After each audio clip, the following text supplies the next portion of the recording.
Hi, lovelies. Esther here, and I am gearing up for this year's Mindful Tarot Community's Drop 'em 78 challenge. This is the challenge that we do every year in the fall from October 15th to December 31st, where we go through each of us choosing the deck we're going to be working with. We go through a single tarot deck, one card at a time, one day at a time.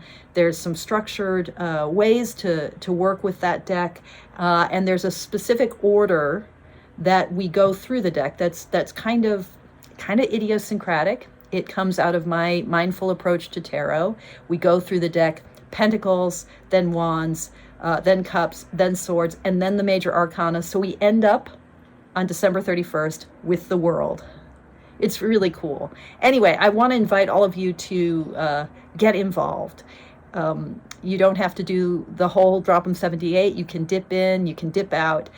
If you're curious about the challenge, you want to know more, I'll put a link to last year's playlist. I also want to encourage you to join the Mindful Tarot community, to join our Facebook page, first of all, and then to start coming to our monthly Zooms. They're always on the third Sunday of the month. They're free, and I put out a lot of content. It's where I do the bulk of my teaching, and it's completely free.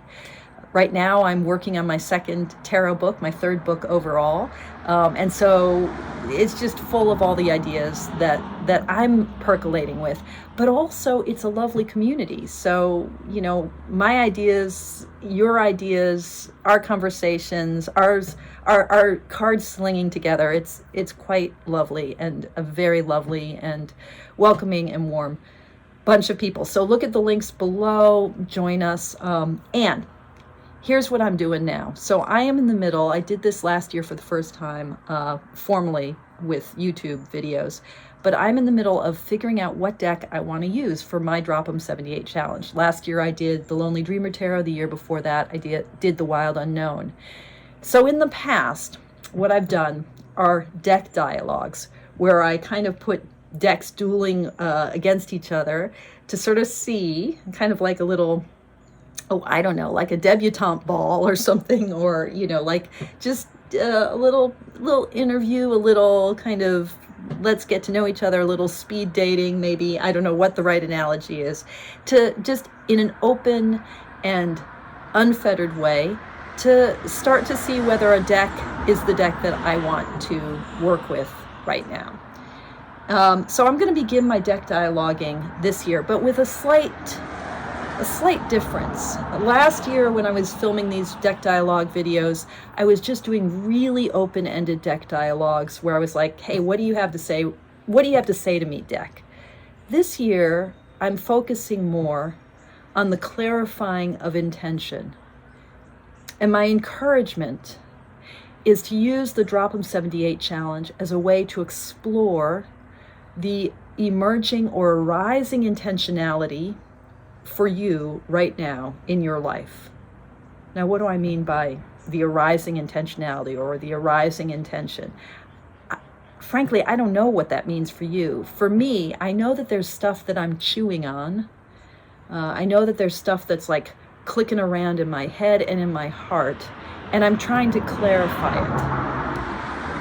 So I'm hoping that the deck that I choose for this Drop 'em 78 challenge isn't just a deck that, you know, maybe is an intellectual challenge of a deck. It's always good to pick a deck that kind of will push you, because you're going to be spending 2.5 months with it. So you don't want to pick the deck that you know already like the back of your hand.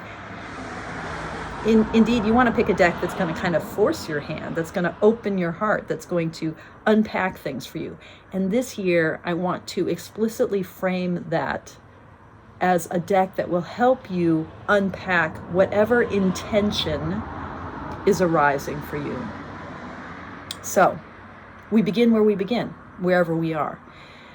Now, for me, there's something about this period in my life, my fire and my femininity, my emerging into crondom, I guess,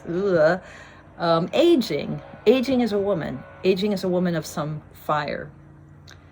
So I'm trying to figure out what deck is going to help me explore that. And my starting point, again, we begin where we begin. The best guess I can have for right now is that intention begins for me with the Queen of Wands. So the Queen of Wands right now, she's going to point the way for me, the water of fire that she is, right? So here's how I'm going to do this deck dialogue for now. And then it's going to keep iterating. It's going to keep evolving. So the next time I do a deck dialogue, whatever I come up with today, however that clarifies for me today, I'll bring that into the next deck dialogue series I do. So today I'm working with decks that all have a kind of abstract feel to them. All are sort of collage-y type decks. And I'm going to start, though, with... I'm going to start with Tierra May's Ritual Tarot. Now this is going to be challenging. This is a deck that doesn't have titles on it, and it's a deck that I haven't been working with a lot lately. Oops, I just dropped all the cards. Okay, here's the Queen of Wands. Was one of the cards I dropped, interestingly. But it's a deck that's actually quite challenging to me, and it's a deck that's a really strong contender for this Drop 'em 78 challenge this year, because the imagery of the deck is not in itself provocative or challenging in a way that that leaps out, but the fact that it's a collage, it's untitled, so I don't always know what the cards are. Just learning what the cards are and learning what the archetypes are that are being used in the cards, like getting familiar with Tierra May's artwork and her choices as a collage artist. Okay, so this is how I'm going to proceed with this deck dialogue. In the past, I've just kind of shuffled and then randomly picked and entering into conversation with the deck. Today, as a way of honing my intention, I'm starting with that Queen of Wands as my significator card. Now, when I do a significator reading, and I really love significator readings, by the way, what I do is I kind of invest a particular card with the signification that is relevant. So in this case, it's the Queen of Wands. And then I tuck it into the deck if it's out. I keep dropping cards. I've got to be the worst shuffler in the history of, in the history of tarot. And these are big cards. Okay, so I tuck the significator into the deck if it's out. And then I just flip over the deck one card at a time until I find the significator. And when I find that, she's the second card.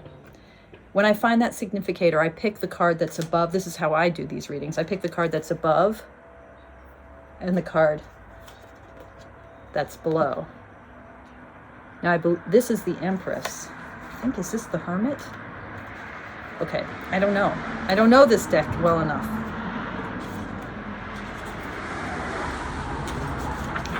Yeah, that's the Hermit. Well, those are two powerful cards. Right off the bat. Yeah, the Empress and the Hermit.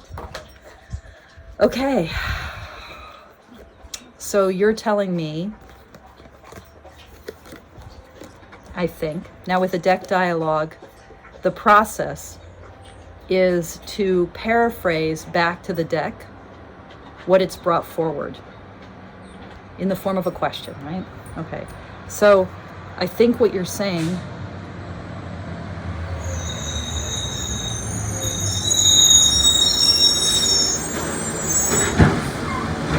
that is the garbage. Actually, recycling is being picked up. The joys of filming outside in the city. Yeah. Like, these are such beautiful cards. Oh my God. So you're saying to me, I think, this invitation to come back into myself, right? How you're going to help me with this intention, to come back into myself and to grapple with more and more. I've been thinking about the Empress as posing what the Buddhists call the great matter of birth and death, like these just deep questions of what it is to be embodied, the life force itself. Okay, so you're saying you're going to help me kind of come back into myself and really encounter this force of life and death. Really get to the heart of what's alive. Is that what you're saying? That sounds pretty good. Is that what you're saying to me? And so now I'm going to shuffle again and see. And I'm going to just start picking cards one at a time until I come to a stopping point. Okay, so is that what you're saying? And we've got, oh my God, the Queen of Cups. Yeah, so you really want to give me, you want really, I mean, it was reversed, but I don't do reversals when I'm doing these deck dialogues. So you're saying to me though, you're saying this is about water of water. This is about the heart. You're going to really help me get to the heart. But what about this question of fire? I mean, I've gotten two powerful female figures here in the Queen of Cups and the Empress. But what about the fire? There seems to me so much that I'm grappling with these days that has to do with the fire of my life. Are you going to help me with that? Oh, you want me to find the settledness of the Ten of Cups. Are you telling me you want the fire to kind of, you want to help me quench the fire, to have the fire sort of branch out into a more heartful space rather than the kind of push of my wandsy nature? You want me to settle into that Ten of Cups place of the heart coming home, of community, of love? Is that what you want to teach me? Is that what you want to show me at this time in my life? Oh, is that the wheel? I think that's the wheel. Let me just see. No, that's not the wheel. What is it? Those of you who know this deck better than I do know what card I just picked. Is it the Ace of Pentacles? No, it's the Moon. Oh my God. Yeah, of course it is. Okay. But you want me to feel this deep, round intuition. Wow. Okay, this is pretty powerful. Tiara May's Ritual Tarot remains a pretty potent contender, taking me from that Queen of Wands significator for my intention to the Moon, and just like all of those supercharged cards, those major arcana, yeah, and that Queen of Cups. Now I'm going to work with the Uncommon Tarot, which is a mass market collage deck that I despise the backs. The backs are just, they're so bleh. And I'm not so thrilled about the silver gilding, but it's a great deck. It's a really great reader. It might be a little bit too basic for, it's just very Rider-Waite-Smithy. It's an easy reader, but it's a wonderful deck. So I wanna see what it has to say. And I have to say also, there's something about doing this challenge with a mass market deck that's kind of cool, because it opens up my readings more widely to others, because others can easily purchase the deck. Okay, so again, I'm going to be looking for the Queen of Wands. And I'm just flipping over the cards one at a time. And as I'm doing so, I'm realizing, yeah, yet again, how much I love this deck. Oh, here we go. Okay, so this is the Queen of Wands. It's a really interesting, culturally diverse. The imagery is fabulous. Okay, so the card that was before it was the wheel. But actually, look, oh, I've tucked it away. Look how similar this wheel card is to the Moon that I thought was the wheel in my last... Yeah, I'm not gonna be able to find it, but in the Ritual Tarot with that owl, right? Okay, so, oh my goodness. Sorry, how noisy it is here. So this is fascinating. So these are the two cards I picked. The Wheel and the Ten of Cups. This cool thing about doing these deck dialogues is that often the cards start to echo each other because, you know, the tarot wants to do what the tarot wants to do. So are you saying, right? I'm at this huge turning point in my life. I've been thinking about, I'm in my 50s, and I've been thinking about, although I feel like I'm in my 30s or my 20s or my teens. Any other middle-aged folks out there who feel like babies? Anyway, I've been thinking a lot about the 50s as this decade. You know, it's the fives in tarot, that Roman numeral 5, that V shape, that fulcrum shape, the way in which a 5 is half of a 10, if you think about the Roman numeral 10. And I've been thinking about how fives in tarot, they're always about these pivotal turning, they can be conflictual, they can be cards like the Five of Cups that point toward before and after, like a sense of perspective. Something has shifted. They're incredibly important cards. They're powerful cards. Hierophant, Devil, right? The Devil is 10 plus 5, 15. Those fives that indicate above and below, often hierarchy, often conflict, and this pivot sense of the 5. Well, I think that's what the 50s are. You know, this decade of turning, moving away from that predominantly reproductive identity, that you know, child rearing identity, you know, empty nesting time for a lot of us. But even if you're not empty nesting, there's just something about that turnover, which, you know, I think of in terms archetypally of the relationship between Demeter and Persephone, that turning of life. So this is the wheel. You know, this is the wheel. The wheel is a 10. 10s are always about turning, but that pivot sense of where the wheel turns. Does that make sense? And this sense of this moment as being a pivot moment and consequential, that sense of destiny or fate that the wheel brings forward. And again, this 10 of Cups, like how do we come into harmony in our lives and just be in the abundance of heart? Okay, so you're saying, I think, Uncommon Tarot, you're saying that is what you want to help me uncover. This, again, this sort of 10 of Cups place in my life, okay? Or this possibility of the 10 of Cups. And maybe I'm resisting that kind of settling. Are you going to help me work with where there might be resistance? Oh my goodness.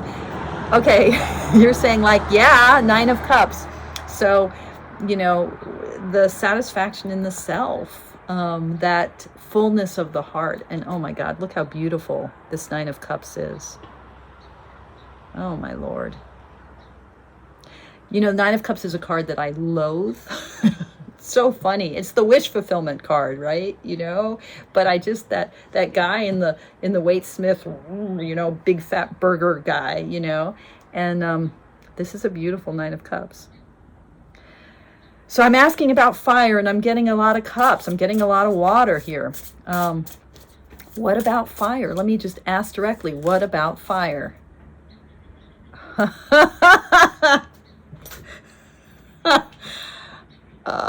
Yeah, the fire is my devil. Okay, so there's karmic pattern.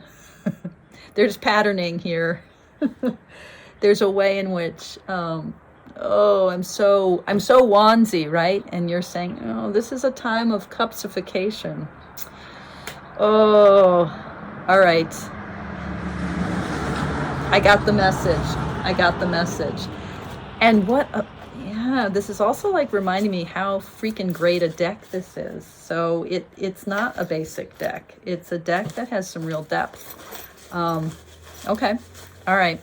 So we ended with the Ritual Tarot. The kind of the card that we ended that dialogue with was the Moon. That was really empowering and powerful. And this deck, the Uncommon Tarot, took us to the Devil. I'm going to look at one more deck, and I need to shuffle it because I haven't used it at all, and I don't know it at all. This is the Jumbledance Tarot, which is a deck that was first produced by Alexandra Giannetti in 1998. It's one of the like early, you know, there's the Voyager Tarot, there's this, there's the Enchanted Tarot. There are a number of decks that came out, like, you know, 90s that were collage-y, right?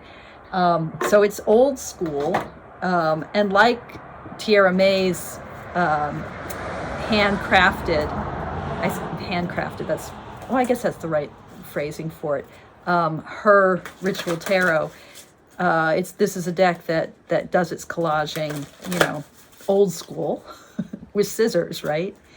And it's been reprinted and reproduced, so it's available really pretty inexpensively and readily.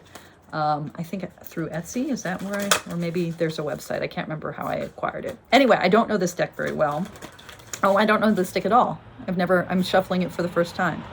I got it a couple months ago, and it's been sitting waiting to be loved. So, Jumbledance Tarot. It's also, these cards are big Mamba Jamba cards, so I'm side shuffling them, which is always fun to do. It's actually, this cardstock is really nice. It's this sort of, it reminds me a little bit of the more flexible Llewellyn cardstock that has sort of semi-gloss and is nice and bendy, has a good snap. Love me a good snap.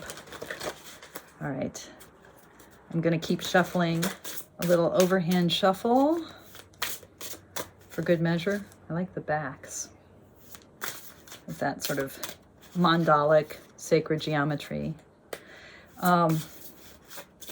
If, by the way, so with these deck dialogues, I really love to kind of pull decks that are related, like categories of decks. So I've been doing collage decks today, of course. If there are particular decks or types of decks that you would like me to do a deck dialogue with for the 78 challenge, drop a note below. Suggest some stuff. Chances are it's a deck or a type of deck that I own, because at this point, the girl has a few decks. All right, Jumbledance Tarot by Alexandra Giannetti. One last shuffle, and now we're going to look again for the Queen of Wands. Okay. Here's the Woman of Wands. She's beautiful. And wow. Okay. Strength was the card before it. Ten of Wands was the card after it. So my starting point for this deck dialogue. Right. Oh, beautiful. So that's an interesting Ten of Wands. Just a lot of flame. So, so are you telling me you're going to help me in this moment of change in my life, in this pivotal moment, this 5 moment of my 50s? Are you going to help me work with the kind of vulnerable power that the Strength card denotes? At the same time that, yeah, I think you're saying explicitly, this is going to be about what it means for there to be too much fire, maybe, for that overabundance of the Ten of Wands. Now, this is not a very negatively depicted Ten of Wands, so I want to see if there's anything that she says. Okay, outside the world is all aflame, inside floating candles light the space. This is the little guidebook. In the forest, the fire brings immediate destruction in the satin black of scorched trees. It looks as though it is dead and broken inside forever, and broken forever. Inside, the candles speak to a renewal of spirit and of a higher creativity. New energy rises above the old, and reaches ever higher. The forest floor is also renewed over time as the pine cones open and their seeds spring to life. New green plants, grasses, and tiny trees emerge in the fire-swept landscape very quickly after a fire. We feel the renewal so deeply. Life moves forward. Wow. Okay. Well, as someone who lives in a part of the world that is now enduring the fifth season of fire season, right here in Oregon, summer is bringing us wildfires. So this idea of the fire extinguishing, but then that sense of the 10 of the fire renewing. So, okay, so this is about renewing fire. You're not pointing me toward the cups. The other two decks were pointing me toward water. You're not. You're pointing me toward how the fire renews. Is that right? You're going to show me at this time in my life the strength that comes with the renewal of fire. Am I understanding? Okay. So, and perhaps a kind of need to be in suspense right now, to linger in this place of the transition where the fire is burning out and the renewing might be about to come, or might be on its way, in this in-between space. So you're drawing attention to the in-between space. The other two decks, I think, were drawing attention to water.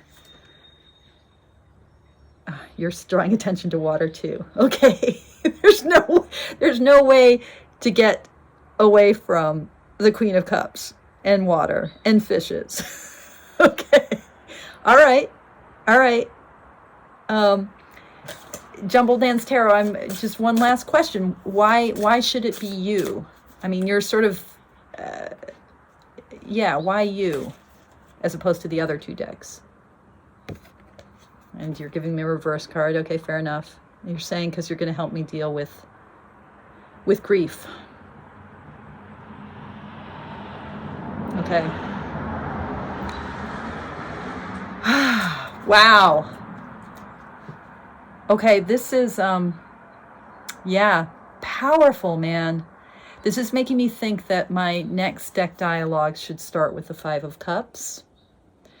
Water is clearly at stake for me, and I know intuitively grief is at stake for me. The water pouring out, and then that five, right? This pivotal time.